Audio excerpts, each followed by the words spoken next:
In today's video, I'm going to teach you how to create countdown timer in Canva. If you want to add a countdown timer to your design quickly and easily, Canva makes the process very simple. This is useful for presentations, event graphics, social media videos, or any design where you want to create a sense of urgency and keep viewers focused on time. To get started, go to Canva and make sure you're on the main homepage. Once you're there, look for the Create button. This is where you begin a new design project. Click on Create to open a fresh canvas or start the type of design you want to work on. If you already know the format you need, like a video, presentation, or social media post, you can choose that here so your countdown timer fits the right layout from the beginning. After your project opens, head over to the left-hand panel and click on Elements.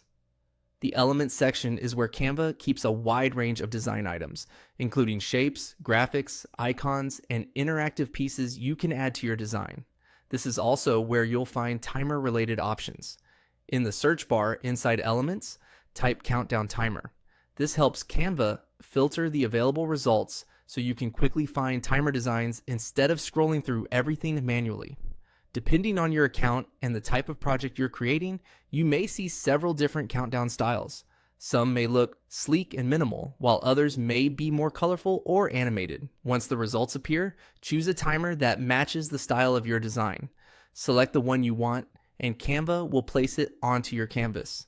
From there, you can position it wherever it looks best in your layout. A good tip is to place the timer where it's easy to notice without covering important text or visuals. You'll also want to make sure the size works well with the rest of your design so it feels balanced and readable. That's it. By going to Canva, clicking Create, opening Elements, searching for Countdown Timer, and selecting a timer, you can quickly add a countdown feature to your project. If you're working on a visual that needs more engagement or a stronger time-based cue, this is a simple tool that can make your content feel more dynamic and professional.